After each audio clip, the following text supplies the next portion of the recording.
जय हिंद। स्वागत है आप सभी का नेक्स्ट लेक्चर में। आज का टॉपिक है हमारा इनवर्स ऑफ फंक्शन। बहुत इंपॉर्टेंट टॉपिक है क्योंकि क्वेश्चन एग्जाम में पूछता है और बहुत इजी टॉपिक है। इनवर्स ऑफ फंक्शन से पहले मैं आपको इनवर्स ऑफ एलिमेंट समझाता हूँ कि किसी भी एलिमेंट के इनवर्स से हमारा क्या मतलब है। ये इनवर्स वर्ड हमने यूज किया क्यों है, इसका सेंस क्या है, तो पहले उस चीज को समझते हैं थोड़ा सा, उसके बाद इनवर्स ऑफ फंक्शन के ऊपर चलेंगे। तो ये है मेरा कोडोमेन और पहला वाला हो गया मेरा डोमेन, है ना। सपोज मेरे पास यहाँ पर कोई एलिमेंट रखा हुआ है एक्स, और यहाँ से यहाँ तक मैंने एक फंक्शन डिफाइन किया है एफ। ठीक है, तो अगर मैं आपसे पूछूं इस एक्स की इमेज क्या होगी, तो आप कहोगे सर एफ ऑफ एक्स। इस एक्स की इमेज क्या होगी, एफ ऑफ एक्स, जिसको मैं वाई एज्यूम कर लेता हूँ। तो इस एक्स की इमेज क्या है under this function F x. इस एफ एक्स को मैंने क्या एज्यूम किया, वाई। अब ये डोमेन है और ये कोडोमेन। अब नेक्स्ट क्वेश्चन ये होता है इनवर्स का सेंस क्या है कि अगर x की इमेज fx है तो मैं ये भी तो कह सकता हूँ कि y की भी तो इमेज होगी कुछ ना कुछ इस तरफ, है ना। जैसे x की इमेज fx है, ऐसे ही fx की इमेज को x कहो। तो हमने कहा नहीं, जब हम डोमेन से कोडोमेन की तरफ बढ़ गए हैं तब हमने इमेज नाम दिया है कि भाई इस x की इमेज fx है। अब हम अगर उल्टा काम करें, उल्टे काम के लिए मतलब हमें सेम ही नाम दे ऐसा जरूरी नहीं है ना। अगर आप x से fx की तरफ जाओगे तो इसको हमने बोला ये x की क्या है, इमेज है।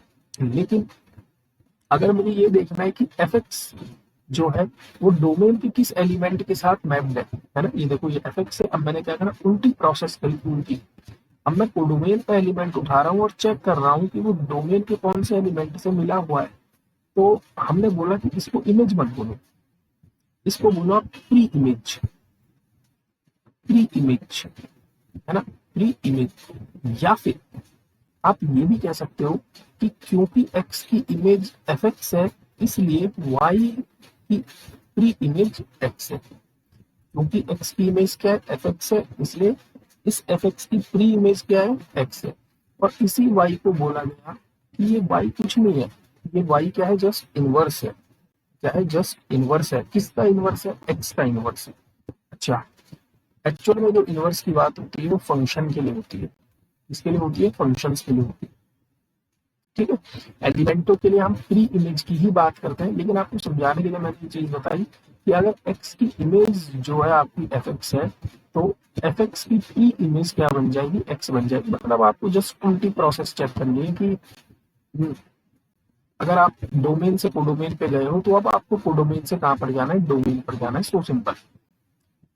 ठीक, तो यहीं पर क्या चीज आई, एक कॉन्सेप्ट और आया।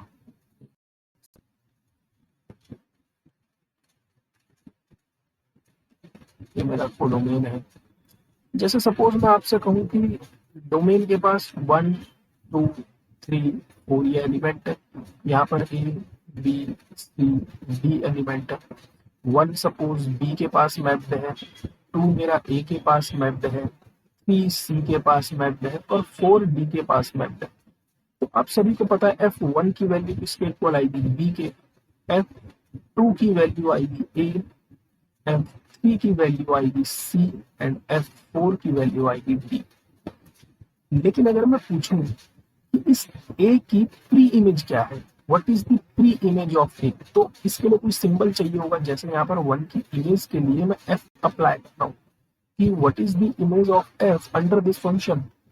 ऐसे ही अगर मुझे ए की प्री इमेज निकालनी है, कि मैं अगर ये देखना चाहूँ कि ये डोमेन के किस एलिमेंट से मिला हुआ है, तो मुझे कोई ना कोई तो सिंबल यहाँ लगाना पड़ेगा। तो उसके लिए मैंने यूज करा F inverse of A. F inverse A बोलते ही अब मेरा ये जो कोडोमेन है ये डोमेन बन गया, और ये जो डोमेन था ये कोडोमेन बन गया। तो अब मैं देखूंगा एफ इनवर्स ए। एफ इनवर्स ए का मतलब कि इस ए की प्री इमेज क्या है, तो आप पाओगे 2। In the same way what is F inverse of B, तो आप पाओगे 1। एफ इनवर्स ऑफ सी आप पाओगे 3 एंड एफ इनवर्स ऑफ 4, तो सॉरी डी, आप पाओगे 4। क्लियर है। तो इनवर्स है क्या, इनवर्स कुछ नहीं है, आपने कोडोमेन को डोमेन में कन्वर्ट कर दिया। और डोमेन को कोडोमेन में कन्वर्ट कर दिया। और ये भी एक फंक्शन ही है। क्या है? फंक्शन ही है। हमें क्या करना है? हमें यहाँ पर ये देखना है बस इसकी एक ही इमेज क्या है। अब की बार आगे हमारे लिए डोमेन बन गया ना, तो डोमेन के कुछ ना कुछ इमेजेस तो मुझे मिलेंगी। तो वो कहाँ मिलती है? कोडोमेन में मिलती है। लेकिन सिंबल हमने क्या यूज करा? एफ इनवर्स, क्योंकि सेम सिंबल का यूज हम नहीं कर सकते, है ना, अलाउ नहीं है। ये तो हमने एलिमेंटों पर बात करी। ये इनवर्स ऑफ फंक्शन क्या है? इनवर्स ऑफ फंक्शन है कि किसी भी फंक्शन का आप इनवर्स कैलकुलेट कर सकते हो। किसी भी फंक्शन का आप इनवर्स कैलकुलेट कर सकते हो बशर्ते, अभी देखो आप ही के सामने आप ही इस चीज को खुद बताओगे कि क्या हर फंक्शन का इनवर्स पॉसिबल होता है? कौन से ऐसे फंक्शन से जिनका इनवर्स पॉसिबल नहीं हो पाएगा? सपोज ये मेरा डोमेन है and this we have codomain, ठीक है। इनवर्स आपको समझ में आ गया इनवर्स है क्या, क्योंकि इसी कॉन्सेप्ट का मैं यूज करूंगा, ठीक है। तो डोमेन के अंदर मैं एलिमेंट उठा लेता हूँ 1 2 3 एंड 4, और इसके अंदर मैं एलिमेंट उठा लेता हूँ ए बी सी डी और ई। ये डोमेन और ये कोडोमेन, क्लियर है? अच्छा, आपको फंक्शन के बारे में पता है कि फंक्शन होता क्या है? फंक्शन जो होता है वो डोमेन के हर एक एलिमेंट को डोमेन के पास मैप्ड करवाता है, और हर एलिमेंट की यूनिक इमेज होती है। ऐसा नहीं है कि ये 1 जो है ए के पास भी चला जाए, ये 1 बी के पास भी चला जाए, ऐसा अलाउ नहीं है। तो पहली चीज तो हर एक एलिमेंट यूनिक तरीके से मिलेगा। दूसरी बात, डोमेन का कोई भी एलिमेंट नहीं छूटना चाहिए। क्लियर है ये बात? अच्छा, जब मैं इनवर्स की बात करूंगा तो आपको भी पता है कि इनवर्स के टाइम पर ये कोडोमेन बन जाएगा मेरा डोमेन, और ये डोमेन बन जाएगा मेरा कोडोमेन। ये बात क्लियर है यहाँ तक? ठीक, आइए इमेजेस देनी शुरू करते हैं। आपको जहां जिसकी मर्जी है उसकी इमेजेस आप दे सकते हो। सपोज मैंने 1 को ए के पास पहुंचा दिया, 2 को बी के पास पहुंचा दिया, 3 को सी के पास पहुंचा दिया, और 4 को डी के पास पहुंचा दिया। क्या ये फंक्शन है? आप कहोगे यस, ये बहुत शानदार फंक्शन है। लेकिन अगर मैं पूछूं इस फंक्शन की, इस फंक्शन का इनवर्स क्या है, what is the inverse of this function, तो जैसे ही मैं इनवर्स की बात करूंगा तो मुझे पता है ये डोमेन को डोमेन तो रहे नहीं, है ना। अब मेरा डोमेन बन गया ये वाला हिस्सा, this we have domain and this we have codomain. मतलब मेरे लिए पिक्चर है ये वाली, ये उल्टी हो गई, पूरी की पूरी क्या हुई, रिवर्स पहुंच गई। ये डोमेन बन गया, ये कोडोमेन बन गया। अब मुझे ये देखना है कि इस डोमेन के एलिमेंट की इमेज क्या है, आप पाओगे 1। इस डोमेन के एलिमेंट की इमेज क्या है, आप पाओगे 2। इसकी इमेज आप पाओगे 3, और इसकी इमेज आप पाओगे 4। लेकिन आप पाओगे सर एक एलिमेंट छूट गया 4, एक एलिमेंट ई छूट गया जिसकी इमेज नहीं मिली, इसका मतलब ये फंक्शन ही नहीं बना। हम कहेंगे यस बिल्कुल सही बात है, ये फंक्शन ही नहीं बना। तो हमने कहा कोई बात नहीं, एक काम करते हैं, आप इसको किसी के पास भी भेज दो, क्योंकि फंक्शन बनाने के लिए डोमेन का हर एक एलिमेंट मिला हुआ होना चाहिए, सबसे पहली कंडीशन है। ठीक, तो हमने क्या करा, इस 4 के पास इस ई को भेज दिया कि भाई ये काम कर, तू इधर चला गया।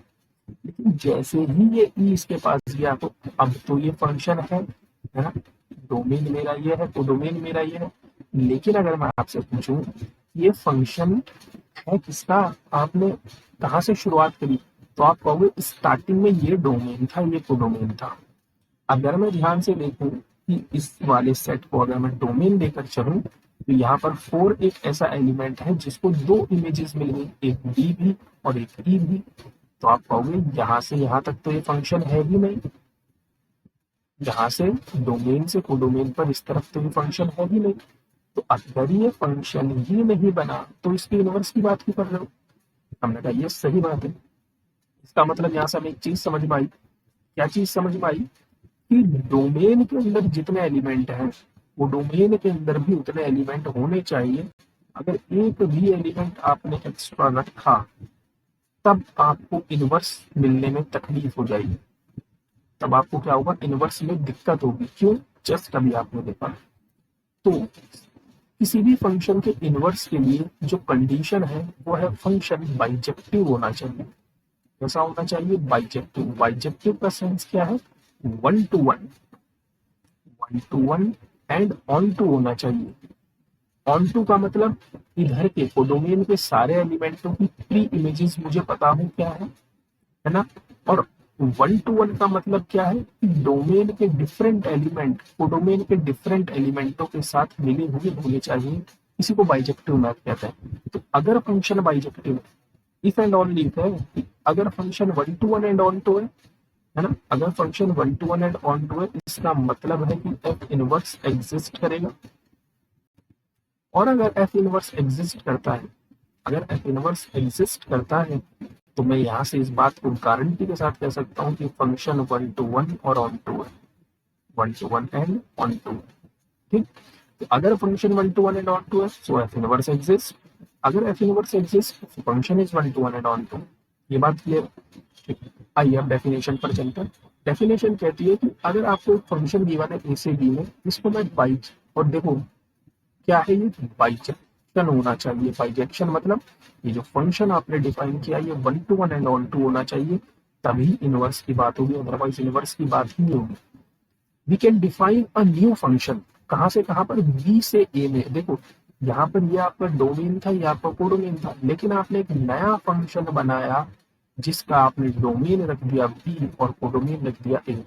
अब सेम वही काम क्या करेगा, which associates each element of B. अब की बार बी क्या है आपका डोमेन, मतलब डोमेन के सारे एलिमेंटों को उठाएगा तो its preimage F inverse Y. कहाँ उठाएगा, प्री इमेज में एफ इनवर्स वाई। और ये ए क्या है, कोडोमेन, जो हम जस्ट स्टार्टिंग में समझा। Such function is known as the inverse of the function and it is denoted by f की पावर -1, मतलब f इनवर्स।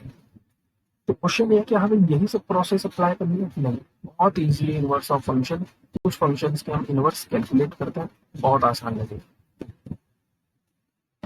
ठीक, देखो क्वेश्चन एग्जाम में कैसा आएगा, या तो वो आपसे डायरेक्ट बोलेगा find F inverse, find the inverse of this function. आपको चार ऑप्शन दे देगा, पूछेगा कि भाई इन चारों में से कौन सा इनवर्स है। तो वहां पर आपको one to one onto check नहीं करना है, क्योंकि जब उसने बोल दिया कि आप इनवर्स कैलकुलेट करो, इसका मतलब वो फंक्शन पहले से ही क्या होगा, one to one and onto होगा। हाँ, दिक्कत वहां पर आ जाएगी जब आपसे बोलेगा कि which of the following function have inverse. तब आपको उन चारों ऑप्शंस में एक एक को उठाना है और चेक करना है कौन सा फंक्शन वन टू वन है, ऑन टू है। जो वन टू वन और ऑन टू होगा, इनवर्स केवल उसी का निकलेगा। ये दो पॉइंट याद रखें। जैसे सबसे पहले मुझे इस वाले फंक्शन का इनवर्स कैलकुलेट करना है, F X equal to 2x plus 7। जिस भी फंक्शन का आपको इनवर्स कैलकुलेट करना है, वहां पर मैं x की जगह पर एफ इनवर्स एक्स पुट कर दूंगा। ठीक, put X equals to F inverse X. ठीक, तो पुट करते हैं, so we have F into F inverse X equals to 2 times of F inverse X plus 7। ठीक, सो ये एफ से एफ इनवर्स कैंसिल आउट हो जाएगा, इधर बचेगा केवल X and here we have 2 times of F inverse X plus 7। यहाँ से आप एफ इनवर्स एक्स की वैल्यू कैलकुलेट करो, ये 7 प्लस का था, वाला 2 के इधर आएगा माइनस हो जाएगा, ये 2 मल्टीप्लाई में है, इस तरफ डिवीजन में पहुंच जाएगा और ये बन गया आपका एफ इनवर्स एक्स। क्लियर है? आप चेक भी कर सकते हो क्या मैंने सही करा कि नहीं। आप जैसे ही यहाँ पर f1 की वैल्यू कैलकुलेट करोगे तो आपको कितना मिलेगा, 9 मिलेगा ना। और अगर मैं आपसे पूछूं what is the value of f inverse 9, inverse के लिए आप यहाँ पर वैल्यू रखोगे x की जगह पर, तो पुट करते हैं, ये हो जाएगा 9 minus 7 upon 2, that means 2 upon 2 means 1। देखो सेम वही बात है, अगर 1 की इमेज 9 है तो 9 की प्री इमेज क्या है, तो आपने कहा 1। ठीक, तो इनवर्स बहुत इजी है, बहुत सिंपल टास्क है, इतनी आसानी से समझ में आ गया आप लोगों को, है ना। सेकंड क्वेश्चन पर बढ़ते हैं, F X equal to X cube plus 3, F X equals to X cube plus 3। यहाँ पर ये सारे function one to one and onto है। ठीक है, ये जितने भी फंक्शन है, ये दोनों फंक्शन आर से आर पर डिफाइन है। ये वाला जो फंक्शन है ये आर स्टार से आर पर डिफाइंड है। आर स्टार का मतलब डोमेन के पास जीरो नहीं है, क्योंकि अगर जीरो हो गया तो 3/0 इन्फिनिटी बन जाना। ये सब चीजें हम डिस्कस कर चुके हैं। ठीक है, एफ इनवर्स 3 है, मुझे इसका इनवर्स कैलकुलेट करना है। कैसे करेंगे, एक्स की जगह पर एफ इनवर्स एक्स पुट कर देंगे, तो we have F of F inverse X equals to F inverse X का whole cube plus 3। Again F से एफ इनवर्स कैंसिल आउट हो जाएगा, तो इधर एक्स बचेगा, ये 3 प्लस में है, इस तरफ माइनस में आ जाएगा, equals to F inverse X की पावर 3। अब जैसे ही ये 3 पावर इक्वलिटी के इस तरफ आएगी तो क्या हो जाएगा 1/3 equals to F inverse X. So easy task. Third वाला होमवर्क है, आप इसको ट्राई करना घर से। ठीक, और अच्छे क्वेश्चंस के पास चलते हैं।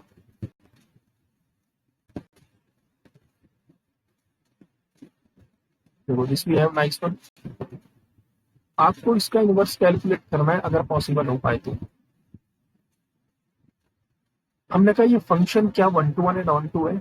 देखो यहाँ पर उसने क्या बोला है, find the inverse of this function. उस फंक्शन का आपको इनवर्स कैलकुलेट करना है। तो फंक्शन जैसे ही मुझे दिखा तो मैंने कहा एक second, what is the value of 1? आप पाओगे 1 + 1 मीन्स 2। और अगर मैं आपसे पूछूं what is the value of f at -1, तो आप पाओगे -1 का स्क्वायर +1 यानी अगेन 2। तो दो डिफरेंट एलिमेंटों के लिए सेम इमेजेस कैसे हो सकती है? क्योंकि अगर मुझे इस फंक्शन का इनवर्स कैलकुलेट करना है तो इस फंक्शन को 1 to 1 एंड ऑन टू बनना पड़ेगा। लेकिन ये फंक्शन तो 1 to 1 है ही नहीं, क्योंकि मैंने डिफरेंट एलिमेंटों की इमेजेस कैलकुलेट करी और वो सेम आ गई। तो this function is not 1 to 1। This function is not 1 to 1। और अगर ये 1 to 1 नहीं है, this implies this function is not bijective। not bijective। और हमारी डेफिनेशन की शुरुआत ही bijective से हुई थी। That means f has no inverse। f के पास कोई भी इनवर्स आपको देखने के लिए नहीं मिलेगा। हम कह सकते हैं कि यहाँ पर f inverse does not exist. यहाँ पर f इनवर्स एग्जिस्ट ही नहीं करेगा। ठीक,